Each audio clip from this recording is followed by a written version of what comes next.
everyone. Welcome back to the Earthdawn Survival Guide, the podcast for all disciplines, paths, players, and game masters with your questers Josh and Dan. I am Dan. I am Josh. And on today's podcast, we will be discussing all things quizzical, because we're going to have an all-email edition, 2024, because this is the first episode of 2024 we're going to put up. So if you have any questions for us, please drop us a line at edsgpodcast@gmail.com. Yes, Josh, go. It is the first episode of 2024 that we're recording. Right. Technically, the third part of our Lou Prosperi saga got posted today as we are recording this, so it was the first episode released. I am sort of dating that as the last episode of year 4 for our, archive sort of thingy, because it's all kind of part of one thing. I hope you all enjoyed that. We certainly enjoyed listening to it, or recording it. Is it like a Louigy? Like a Lou trilogy? A Louigy? Yeah. I'm kidding. But yeah, so this is Happy New Year. It was nice to have some weeks of not recording over the holidays. Yeah, love you, Josh. Didn't miss you. We still had work because we had to edit the Lou episodes. Yeah. Normally it's the two of us. Adding a third person into that, so complicated. Yeah, it makes things even a little bit more complicated. And then, by the time you hear this, it will be up, but I want to mention it now. If you are some sort of masochist, as of Friday, January 5th, on the Earthdawn Survival Guide podcast YouTube channel, the entire 2.5 hour recorded video session with Lou will be up on the YouTube channel. So you can see all of us and all of our bad lighting. Yeah. No edits, no truncations. It is the entire thing as it was recorded. The podcast, the audio podcast that you listen to, we took out a lot of, not all of them, but many of the start and stop, started a sentence and then realized you wanted to put it a different way, or or talking over each other. Yeah, the audio is polished there. Yeah, there's a little bit of polish. I hate doing that with video, so I didn't. And I frankly don't know how to, so haha. Well, there's a thing where the idea is that roughly you can estimate, if you're doing it properly, an hour of recording and post-production work gets you 10 minutes of finished audio. Yeah, it's a 1-to-6 ratio. Yeah, something like that. Video is an entire order of magnitude above that. Yeah. It's good enough. Those YouTube video essayists and stuff who do video recordings, if they screw up, they go back and they do another take. Yeah. I probably could have gone in and trimmed and had the video images sort of skipping and stuff as bits were cut out, but I didn't feel like doing that. Felt it a little inauthentic. But on the plus side, as I was going through that, I put in chapter stops for all of the questions and related discussion things. So if you look at the information in the YouTube video, it will have links to where you can click and it'll jump to the beginning of that question, concept, idea stage. See, and this is how we get to best podcast of the year. Well, I think we need to submit things as well. But anyway, We have something to submit. Yeah. So that's available. Go ahead and take a look at that. One other thing that I want to mention here, again, as we record this, the pre-art draft Kickstarter backer release of Grand Bazaar was made available as a backer's update in that Kickstarter campaign. January 2nd, yeah. Yeah, last night, January 2nd. So keep an eye out for that. It is a link to the PDF as it stands right now, which is to say all of the text is in there. The majority of the formatting is done. We're waiting on art to be delivered. And so things are making progress. There is also in that same message a link to the typical error tracking, typo notes and stuff Google Sheet that we set up. So if you do get that and take a look through and notice things, please let us know.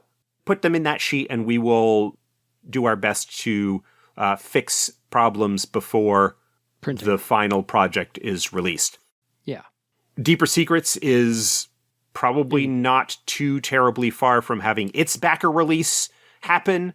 That probably will not have happened by the time this episode drops, but it should be soon-ish. Fair. Trademark. Absolutely. Again, we don't do release dates, but as far as I'm aware, as of last night's meeting, I finally got the last bits of stuff that I needed to drop in, so it's just a matter of going in and doing that and doing a quick pass through and making sure that there isn't anything that I had forgotten to fix. Fair. All right, then. That takes care of the last 2 Kickstarters. Yay, progress. That means that things are moving along nicely. So that's where things stand. Fair. I like it. Thank you for the updates. Any questions about anything you just heard? edsgpodcast@gmail.com. We will or will not answer them as we see fit. Or better yet, go to the FASA Games Discord. That is a better place to get Immediate more feedback. information. Yeah, more immediate feedback. And there's a good community of folks there. Yeah, instead of waiting 2 weeks for us to get around to it. Right. So, a lot faster. A lot faster. All right, on to our quizzical portion of the show. This one is a repeat. I think this is from Bart.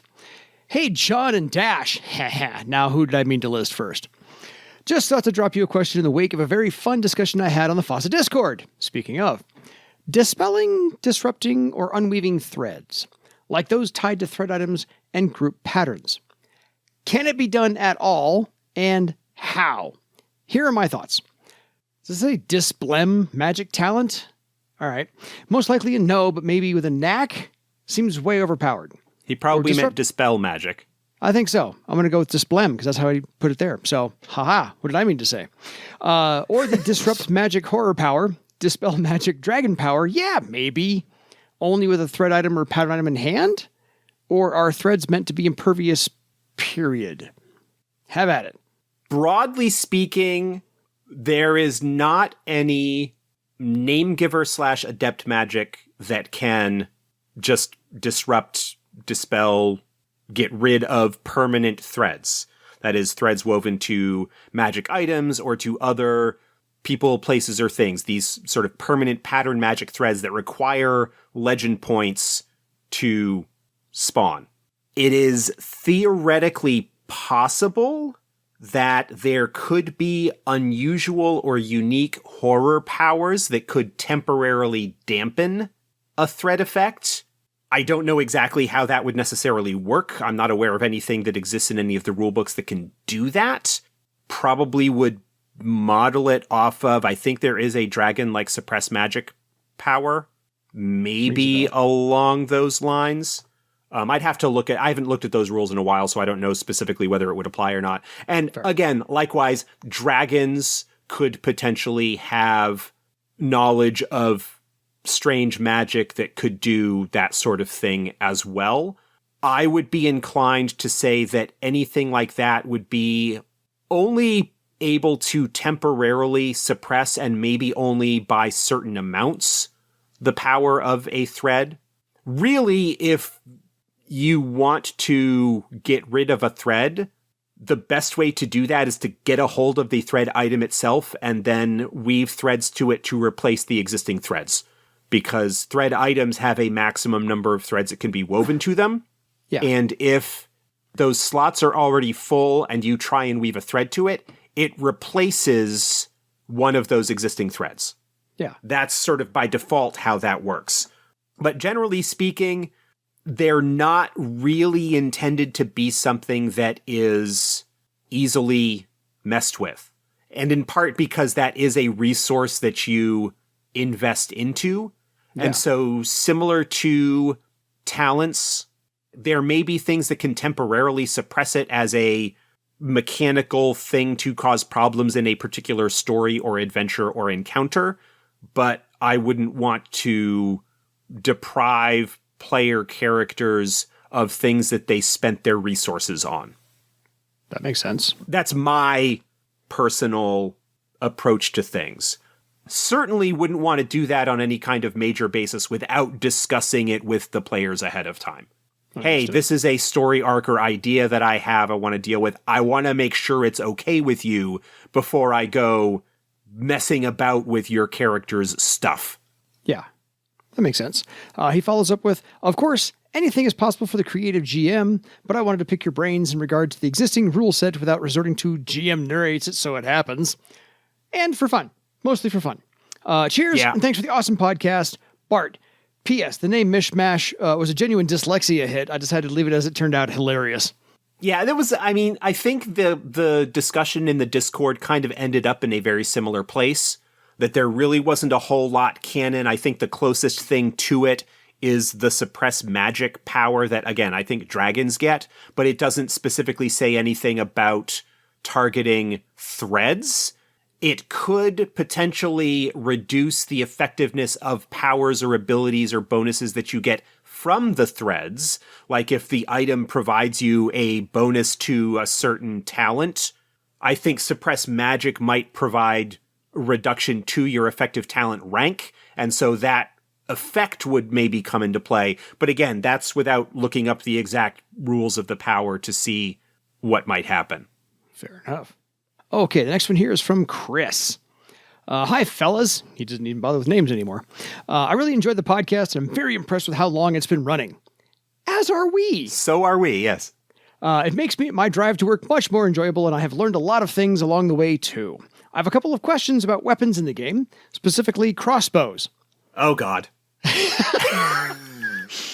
I have a comment on this one as well for you, Chris. Number one, why do you add strength step to crossbows when crossbows are mechanical in nature? I have house rules in my game that use static damage ranks for crossbows that are double what's listed in the book plus 2 steps. So a light crossbow does damage rank 10, no matter who's using it. Number two. Okay, let's just go with number one first. Okay, so to go with number one, the reason why strength adds to crossbow damage is because that's how weapons work. Basically. Enough said.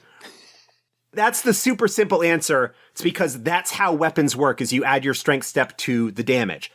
So that's how they work in Earthdawn, not necessarily real life. Yeah, within the mechanical framework of the rules. Gotcha. I understand that from a quote-unquote realism point of view, that crossbows, depending on your point of view, largely do not have that kind of effect the same way that a bow does, or that a sword does, where it is more muscle-driven. But it's largely for just simplicity of mechanical systems and consistency. Adjusting that, if you decide you want to house rule yourself that they have a fixed damage step, however it is that you determine what that is. If you want to do that, that's fine. I've heard other people do that. The only thing that slightly bothers me about that is that because you no longer have strength as a factor in the weapon's damage step, how would a crossbow be affected by any kind of damage enhancing talent that replaces strength? Like, for example, flame arrow, where the flame arrow step replaces strength in the weapon damage calculation. Essentially, what going with fixed damage does is that it means you either need to come up with a way of recalculating what the damage would be for flame arrow from a crossbow, because you can certainly do it. You know, however you decide to do that, that would be my biggest concern, because there are things that interact with strength in terms of adept magical abilities. Yeah. And if you no longer have strength as part of the calculation for the weapon damage, then how are those going to work with it? Are you saying that the magic of an adept is not going to be able to interact with these because of that? That seems a little bit weird. But again, that is the concern and the thing that you would need to think about if you are going to go with that house rule. Yeah. Fair. I tweaked my own version of the crossbows as well. I did give them a static damage. It wasn't for a house rule. It was for something else Fossa was working on. It's not seen print. So I don't have any other comment than that. Yeah, so that's not an Earthdawn thing. No. But it was using Earthdawn's rules. Right. Mechanics built in. So I did that on purpose because it didn't have things like flame arrow to affect the damage step, so I could do that. So a little bit more amenable to the situation. However, not perfect. Understood. Number 2. Why isn't there a larger list of crossbows, like a hand crossbow, a heavy crossbow, and or a siege arbalest? Again, I've made those in my house rules, but it seems like a simple thing to officially add a bit of realism. Fantasy game, I get it. And some variety and flavor. In my write-up, personally, Dan, over here, that's what I did, is I had like 3 or 4 different kinds of crossbows to include in the game. Hasn't seen print. Anyway, Josh. Well, hand crossbows are generally not a thing at the technology level that Earthdawn is supposed to be at. I don't think. Fair. Yeah, the little crossbow pistol thing. Yeah. Yeah. That's a sort of, and I don't mean this in any kind of bad way, but that's sort of a D&D-ism that crept into D&D later on, I think, like with the drow and things like that, the hand crossbows. Mm-hmm. Hand crossbows are freaking cool. I've been playing Baldur's Gate 3, and there is a disgusting, like, rogue ranger build where you dual-wield hand crossbows and do, like, ungodly amounts of damage with them. They're cool, especially when they're, like, both magical, and the first one you shoot sets people on fire, and then the other one is magical and does extra damage to people that are on fire. Yeah. All of that aside, they weren't in the original Earthdawn rulebook. Hand crossbows don't feel to me like an Earthdawn thing. I agree. I mean, whatever. Heavy crossbows, conceivably, I suppose you could make. I don't know what the rest of the stats would be, but I do know that the Elven Warbow is the missile weapon because it's got the most base damage out of all of the ranged weapons outside of thread stuff. Yeah. And so I could see the argument for having a heavy crossbow that has the same damage as the Elven Warbow. I don't know what the rest of the stats would be offhand, but I could see introducing that as a parody of the, short bow, long bow, Elven Warbow, light, medium, heavy crossbows. Like, I could see that symmetry being desirable. As for an arbalest, look at the weapons that airships carry. I'm pretty sure in the Crystal Raiders book there is a bolt thrower, big ship-mounted crossbow kind of thing. Yeah, the Thunderbolt. I'm pretty sure there is, although I don't know whether it has name giver scale stats or airship scale stats or whatever. But like those are a thing. They're just not at the scale that most people are going to be walking around with. The same way that like fire cannons, you don't have a fire cannon that a player character is going to be walking around with as a weapon. Yeah. That's basically it. Yeah. I swear Terror in the Skies, one of those airships had a ship-sized crossbow on it, but I am probably remembering wrong. No, I think you're right. I think so. We'll have to remember that when we that page and coloring it in. So I remember there being well, on that page. I'm going to say we will be reviewing Terror in the Skies here shortly. Yes. Maybe we can try and remember that when we get to that point and seeing what the armaments of the airships in that adventure are. Absolutely. Chris does have a PS for me. He also lives in the Denver area. Would like to see an Earthdawn happening at the Wizard's Chest game store downtown. I remember the Wizard's Chest. My friend used to work there, and his ex-wife used to work there as well. So yeah, I'll let you know if I can hit you up, Chris. There we go. But yeah, Genghis Khan is happening in Aurora, Colorado, the second week, right after Valentine's Day in February. Here in Aurora, Colorado, there are no Earthdawn events. I've looked it up. So nobody's running anything that I know of. Well, maybe you should. I gotta have time for that. Speaking of conventions, actually, 2 convention announcements. Coming up the weekend of January 13th and 14th. Yeah. In glorious Bangor, Maine, Stephen King country. My local area convention, SnowCon, is taking place. Yes. Obviously, this episode is going to drop like 2 days before it happens. So probably a little bit late notice, but if you are local to the area, feel free to come by, search for SnowCon, SNOWCON, and the information will be available. It's a good little con. Yeah. I was checking the event sign up that just went live yesterday, and all of the events that I'm running are already sold out. There's not a lot that's up yet because it was a really short development cycle for this one. And so there may be events that are still to get added. Fair. But keep that in mind. It's always the weekend It's the holiday It's weekend. the Saturday and Sunday before the Martin Luther King holiday. Gotcha. Keep that in mind for the future. If you are sort of in the region, it's cool to come out for that. Also, FreedoniaCon Oh, is yeah. coming up in February. So I think I it's February think 18th. that's the 17th and 18th. Yeah. I think that's what the dates were that they said on the Discord and Correct. whatnot. Yes. That is a free online convention. Yeah. It's the FASA convention that takes place on our Discord. There are games that are run online of Earthdawn, 1879. I'm sure they will probably try and do some Aetherstream stuff. And then there are also like panels and hangouts and Q&As and stuff like that that also happen during that weekend. Yeah. We have in the past traditionally done a live survival guide. We will look at possibly doing that again. We'll discuss that further. Fair. All We'll right. have to figure out the scheduling. Totally. On to Brendan. Hi, Dan. Hi, Josh. When you guys covered the passions, you talked about how the mad passions transitioned from one set of core aspects to a different but related set of mad core aspects. As a thought experiment, could you give an example of what the other 9 passions would stand for if they went mad? As a side note, I'm going to be starting an Earthdawn campaign for the group of players I've been running for D&D for since 2014. Wish me luck! Thanks for the wonderful Good luck. podcast, Brendan. Boy, I don't know that we will be able to do all of them, like all 9. We could save all 9 for like an entire podcast episode by itself.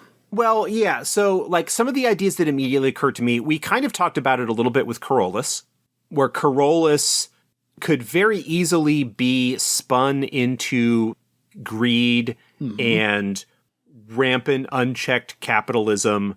Oh, yeah. There are some aspects of that, wage slavery and things like that, that could be developed, you know, where you've got companies, merchant groups, or whatever that are sort of pursuing profit at the expense of... Yeah, exploiting labor and things. Yeah, at the expense of the proper functioning of society. There are some aspects of that, actually, that are already present within Travar, where there are houses, there are folks that are still sort of in indentured servitude, continuing to pay off the debts that they incurred in order to survive the scourge. Yeah. So there is some aspect of that there. I could see Garland being a overprotective mother figure. Like helicopter parent? Helicopter parent, like overly sheltering or smothering Yeah. the family, or being I could see potentially, if you want to get darker, like even potentially kind of like abusive household, controlling, domineering. Yeah. I could see that potentially. I could also see like Munchausen's by proxy. Yeah, some aspect of that. Estendar, you could very easily see stalkerish, obsessive behavior Yeah. that comes about. Destructive artisan, like the idea of needing to suffer for your art. Yeah. The idea of the tormented artist, Edgar Allan Poe, frail Victorian boy situation, or the kind of things that you might see from the darker aspects of like Virginia Woolf. Yeah. I could see some of that out of Estendar.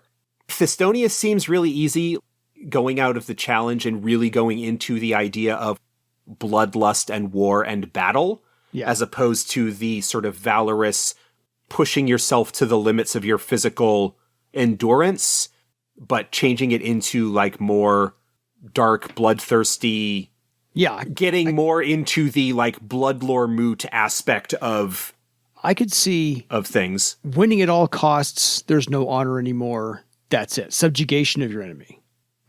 Embarrassment, you subjugate them, you just absolutely you defeat and kill. There's no point to it. It's just, like you said, bloodlust. The sore loser kind of thing. Yeah. That kind of attitude. Who else have we got? Low cost. Well, just read the essay in the Questor's book if you want to talk about how that could go low wrong. coast. the Lady of Chains, Yeah. where you've got someone who is so wrapped up in the idea of defeating and converting slavers that they become almost a serial killer. Yes. I really love that essay, how it plays with expectations. I know you do. Let's see. Estendar, Garland, Carolus. Floranuous. That's one that I have a hard time. Yeah, because it's revelry, energy, victory, and motion. So I think like a sedentary. Yeah, but then you've sort of got the sedentary laziness kind of is the deadening that is kind of put forward by Dis. Mm-hmm. I think it's possible. Again, either you'd be looking at an inversion or a dark extreme of that idea. Yeah. I could see... Like, I could see perhaps to kind of like take it into a modern context, could see perhaps a dark or corrupted Floranuous idea be the kind that is destructively hedonistic in a way. Oh, yeah. Yeah. Partying at all hours, overdoing it in terms of... That's what I was going to say. Alcohol, drugs, not in the way of like deadening you. Just burning you out fast. The cocaine rush, yeah. The 27 Club, if you know what that means, what that is. The rock stars who burn out and die young as a result of the pressures of fame. Yeah, they're pushing themselves to the limit not only daily, but weekly, but yearly, creatively. Yeah. And they're just, that energy and that motion is nonstop. They sleep for 2 to 3 hours a night, get up, do some more drugs to keep them going. So they have their uppers and their downers. And eventually those things just blur the edge. And so that would be taking Floranuous to that next level up there. Potentially, yeah. Yeah. These aren't the only ones, but these are sort of what we're coming up with. Yeah. Minbruges. Oh, Minbruges is actually kind of easy, I think, in just the sense of justice without the temperament of wisdom or mercy. Yeah. To borrow a D&D term, like the lawful neutral, the idea of the law above all. Yes. Without the idea of the appropriate roles of individuals within society and the responsibilities that people have towards each other. And there's no consideration for circumstance. Yeah, no consideration for circumstance, no empathy. You can maybe get into a little bit of idea of Dis with its like senseless bureaucracy. Yeah. Aspect of things, but this would be more of a almost a Judge Dredd. Judge Dredd, Rorschach from The Watchmen. Yep. Would be a dark Minbruges. Mm-hmm. That one feels kind of easy to pull. Yeah. Then we have Upandal. Upandal's a tough one. Yeah, building, construction, and planning. Building, construction, planning. Again, I think what you almost always end up with, as we found in most of these that we've discussed, is when either focus is taken away from name givers, from people and the effects that it has on people and the appropriate way to live in a society, or to take it to such an extreme that in a similar way, like the consequences on people are not taken into account. Silicon Valley tech bros. Yeah. Move fast and break stuff, like building stuff and innovating for the sake of innovating and not really giving any consideration to what that actually means in terms of what they are providing to society. I could also go with planned obsolescence. Yeah. You intend for this to only work a couple of times and then it breaks. There's a little bit in the Upandal essay in the Questors book. Yeah. That essay is kind of framed as a debate between two Questors of Upandal, one of whom really does not like the idea of using Upandal's gifts to build siege weapons. Yeah. Or weapons of war. But the counter argument is by building these and building them well, we are actually saving people by ending these conflicts faster. Yes. Again, it's easier to pull it from modern day, like the technological development that happened so quickly from the beginning of World War II up to the end. Yes. Prop planes and then up through jets and rockets and the A-bomb. Yes. You had to improve quickly. Yeah. I could see that also being seen as something, as a sort of dark Upandal Yeah. The only other thing I can think of for him would be just random destruction. Since this is all about building and planning, this is the Joker view of the world. Just blow this up because I can. Yeah, the inversion of that. Form over function, not caring whether it actually serves the purpose that it is being constructed for. Yeah, go put lace on your bowling ball. The various anti-homeless measures that are used in some cities to like prevent unhoused folks from Sleeping on finding a a park bench. comfortable place. Yeah, things like that. That's kind of the antithesis of what I would feel that the Uppendal would be I agree. standing for. No, I think that covers all of them. I think I flipped through the book. We got them all because the Mad Passions were already done. So we got the other 9. So we're good there. So hope that answers your question, Brendan. Yeah. So good luck on your Earthdawn adventure for your D&D group. Yeah, let us know how it goes. Bring them over to the light side. That's now. I did that just to get a rise out of Josh. Just to get one in there. Next up, we also hear from a different Chris. This is from Shady Dragon. Hey, Josh and Dan. Shady Dragon again. I came up with the concept of teamwork talent knacks in my own game and wanted to get Josh's opinion on them. Fine, don't ask me. I don't have an opinion, so yes, Josh is better. In essence, 2 or more of your party have to possess the same talent knack and use them in the same round. As an example, a melee weapon talent thread-weaving talent knack was high and low. One party member would attack high on the target, and the next would attack low on the target.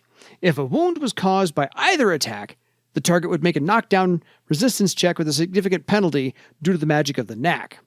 Keep up the amazing work, Shady Dragon. That's a lot to take in. That's an interesting idea. That feels like it plays a little bit in the space that some of the creature special abilities where like fewer numbers are required to harry a target, or that they might provide bonuses to attacks that their allies are making against the same target.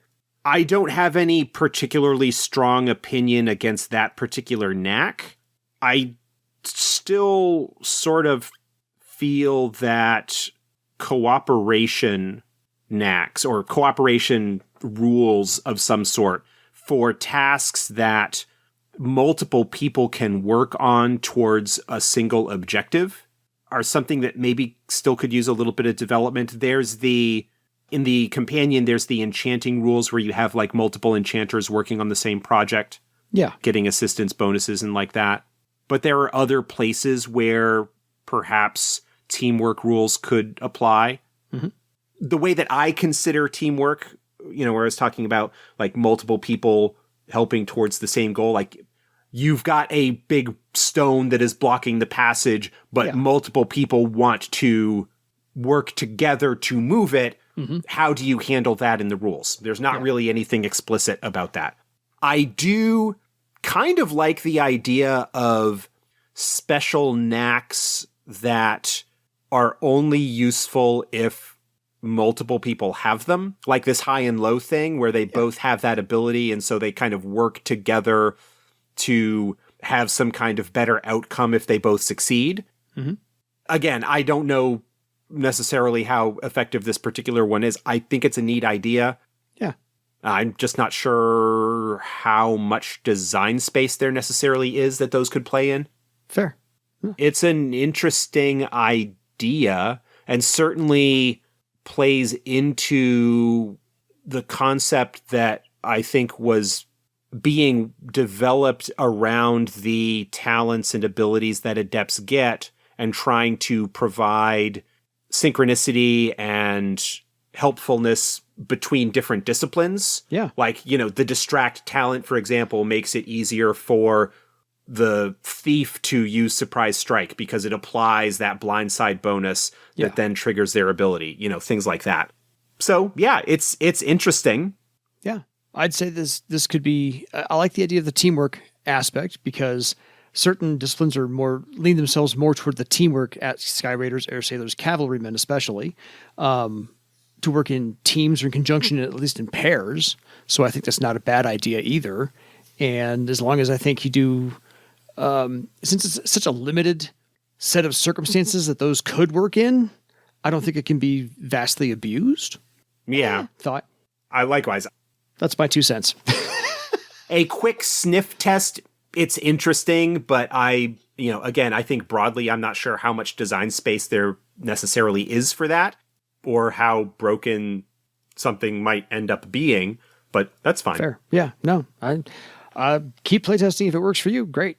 If everyone's enjoying it, there you go. Last email, and it's the shortest question, but I think it'll give us the longest conversation if we do this one right. From Brendan. Hi, Dan. Hi, Josh. Can you guys talk a bit about the Grim Legion? Thanks. How long do you want us to go? The Grim Legion is a loose affiliation of folks who are at least ostensibly dedicated to rooting out and defeating horrors and their spawn and their worshippers, like cultists and foul folk and things like that. Yeah. They don't really have any kind of large-scale organization that I'm aware of. There are some individual folks, like there's one Haven, right, who's sort of the leader of the local members of the Grim Legion. But for the most part, the Grim Legion is sort of independent cells. Yeah. People call themselves members of the Grim Legion and operate in groups, but there isn't necessarily any kind of higher authority that they answer to. I get the sense, and I don't recall there being a whole lot of actual exploration of them as an organization. We just have examples of folks who are part of the Grim Legion. The most obvious example are the antagonists in Infected. Yeah. But again, I know there's a group of them in Haven. I think there's a member of the Grim Legion that is either in Bartertown or Thrall. Also rings a bell. I think there may be, I don't remember specifics, there may be some members of the Grim Legion that are operating out of Travar, probably to deal with or keep an eye on the Badlands. Mm-hmm. There may very well be some that are operating in the vicinity of Jarrus because of the wastes. And I suspect, and this is where I'm just kind of starting to spin into speculation and off the top of my head world building, that what happened with the Grim Legion is that there may have been a single group of them that through various reasons something happened and maybe individual members of that went off on their own and then formed their own cells, their own units. They recruited other people and it kind of spread out that way. Yeah, splintered a little bit. Yeah, but because there is no, as far as I'm aware, overarching organization, there's no chapter house, there's no central authority that other Grim Legion operatives or units or however you want to divide them work under. Each group can have its own modus operandi. Mm-hmm. I suspect there is not insignificant crossover between the Grim Legion and Horror Stalkers because they do kind of share common goals. And based on our conversation with Lou, it feels to me like the Grim Legion was not something that got a lot of development because it wasn't something that was a significant part of the stories that they were telling yet after the initial kind of appearances of them. Yeah. And so there wasn't a whole lot of thought given to a larger structure or how they might have come to be. He did talk about the Scytha Mountains and the possible idea of going and reclaiming that area. That's something that the Grim Legion may have been involved with. And I think in Living Room Games in Barsaven Chaos, the Grim Legion was involved in a very similar sort of thing. That's my take on the Grim Legion. Different individuals can have different approaches or larger goals in terms of what they're doing. I mean, again, we'll probably talk about this in more depth when we talk about Infected, but the Grim Legion group in Infected has sort of two significant individuals that represent different objectives. Yeah. For the group. You've got one who is really like dedicated to the rooting out and defeating the horrors aspect of things. Mm-hmm. And then you've got another one who more likes the idea of using this power that the group provides to set himself up as a warlord / tin pot dictator. Yeah. So yeah, that may be what's going on there. Fair. I don't even have 2 cents on the Grim Legion. I can't remember exactly where I came across them, but I think Josh is right. They're an Infected. And yeah, I'm done. I mean, I think they get mentioned in other places. I can't remember where. They get mentioned in the Parlength box. I'm pretty sure they get mentioned in Thrall. Probably, I suspect more in Bartertown than actual Thrall, but I could be mistaken on that. But yeah, I think they're kind of something that just shows up in a couple of places. Yeah, they're like an ancillary antagonist, but not really a major mover or shaker. And they can be in places where horror activity is likely and can provide another point of view or antagonist or rival or even ally faction. Yeah. Depending on your game and what kind of temperament and attitude that your PCs have towards that sort of thing. Fair enough. Any final thoughts on anything we talked about here today? Anything we missed? Nothing comes to mind, no. Yeah. I think we got everybody's questions taken care of. So, folks, if that is not enough for you, please email us your questions at edsgpodcast@gmail.com. And until next time, check out a GameCon for your legend. Good night, everybody.